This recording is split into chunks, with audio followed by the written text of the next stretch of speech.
So we're at this second precept, yeah? And not taking what is not given. And again, as Susan has expressed, um, most of us are not stealing, outright stealing, yeah, at this point in our lives. And I remember I used to skip over this one pretty quickly. Oh yeah, I'll check that one off. Of course, I'm not stealing. I'm a good person. I'm not stealing. Um, but with all of these precepts, it's really about looking at them with more nuance, with more subtlety, and how it can play out, how the second precept can play out, and how it can be relevant in each of our lives. And that's part of it. And of course, this precept is very much connected with one of the three poisons in Buddhism, which is greed. Yeah? It's considered to be one of the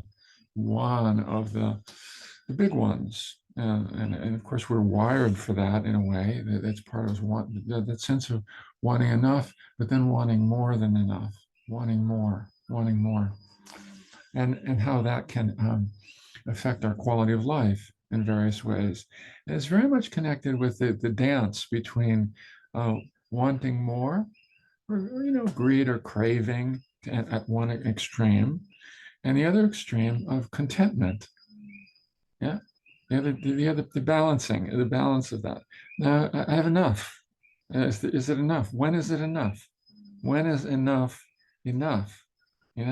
It's beginning to watch that tendency and that dance between what is necessity. I need more. I do need more. Right? And when is it just extra, just boredom, just just just wanting more of something to fill myself up. You know, and we can all relate to this in various ways. Yeah, there's and sometimes they're subtle. Sometimes they're subtle.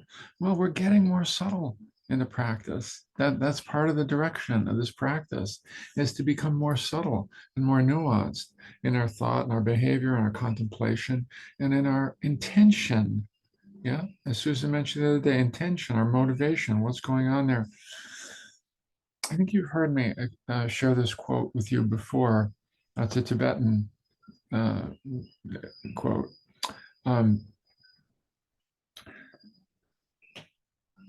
Looking for happiness or contentment outside of oneself is like waiting for sunshine in a cave facing north.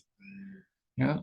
Now, this is considered to be, not particularly a high teaching, except it is a high teaching. It's an everyday colloquial expression, like ha ha ha. We all know that the deep contentment that we're looking for is within. It's not going to be achieved or attained by gathering more around us in just the right order, in just the right combination, no matter how long we look for it out here. And yet the American way, the Western way, as a consumer society, and the marketers are all about this, right? The marketers are all about convincing us that you aren't happy until you have this, not until you have this. Right?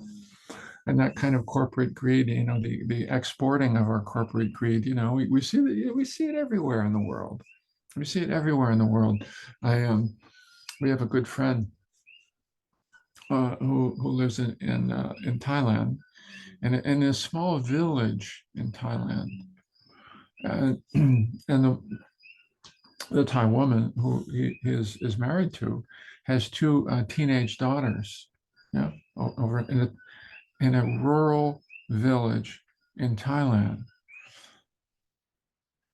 And they're insisting on having not just some Apple phone, but the most advanced Apple phone. No? Yeah. Yeah. And the mother will say, they used to be content, but, Western marketing has its way of infiltrating everywhere. Now they don't feel like they have enough unless they have the best phone. Yeah. Yeah. And this is the way it goes. Uh, those of you who have kids know that the marketers are getting at kids younger and younger and younger. But there's that sense of and it's one of our core, it's one of the things that's core, it's part of our wiring. Strategies of acquisition and strategies of avoidance, But in terms of the second precept, it's the strategies of acquisition. How much more? How much more do we want? When is enough enough? When are we really content with enough? Yeah? And this can play out in all kinds of ways. One of the ways it is in interpersonal relationships, wanting more. And another one of the correlations is just wanting more in a relationship. This person wanting more from a friendship, wanting more from a partner. Yeah? We see this all the time in relationships. And we've been couples therapists for a long time as well. My partner is not enough, wanting more, wanting more, wanting more from our mother or father, wanting more than that person has capacity to offer. One of the correlations of the second precept is wanting more than is offered. Wanting more than is offered by the other person. Yeah. Oh, did you ever hear that expression? That somebody wants and give somebody an inch and they want a mile. Remember that old expression? Give somebody an inch and they want a mile. Yeah, it's not enough. Something is offered, something more is wanted. That's nice. That's nice that you offered this, but I want more. It's nice that you did this for me. I appreciate that for a moment, but now I want more, or I want to point out the one thing that you didn't do for me. Not just appreciate and rest and revel in all of the wonderful things that have been offered, but in that negativity bias, looking for the one thing that isn't right, that isn't enough, that isn't quite enough. Yeah, yeah. And this can be it actually can be part of the water that we swim in. Kind of a little bit, just wanting a little bit more, and then I'll be content. A little bit more out here. Yeah, yeah, that was good, but I need a little more chocolate. I need a little bit more, a little more. It's part of our wiring. It's not one more thing to judge about ourselves. None of these things, none of these precepts are we're exploring in order to increase our self-judgment. We have plenty of that going on, and the ethics that underpin all of this are not to be prescriptions. They're really about, let's just take a closer look. Let's take a closer look at our tendency to want more rather than to feel what is going on to be enough. We can do it in all kinds of ways. The weather isn't enough. What the weather presents is not enough. When is it going to be sunny? I'm not going to be happy until it's sunny. When is the rain going to stop? When is the snow going to stop? I mean, the weather's the weather, but I'm not really going to be happy until something changes out there. Out there. Mm. Mm. When is the present moment going to be enough?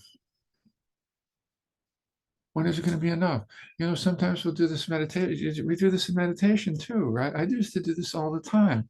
Oh, that's nice. I'm a little bit more mindful. I'm a little bit less reactive. But that's not enough. I want the big bells and whistles.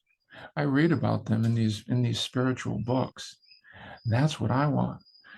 This present moment, yeah, I don't know. It's kind of boring. Sure, the heart is beating, the breath is moving, awareness is here. I'm in this body, relatively healthy, surrounded by wonderful sounds, surrounded by good people. No, I need more. That's not enough. That's not enough. Let me scramble around and look for something more entertaining. Haven't we all done that in meditation? This isn't enough. This is Yeah, man, it's kind of boring. The breath is boring today. Let me go plan my next vacation. Let me go planning. Let me go wandering. What are we wandering for? We're not content with the embarrassment of riches. We'll say the embarrassment of riches of the present moment. You know, we don't think it's here. It's must be a. Where else is it? Where else is it? Yeah, yeah. So it's just taking a look at that tendency, which is really there in more subtle ways for us.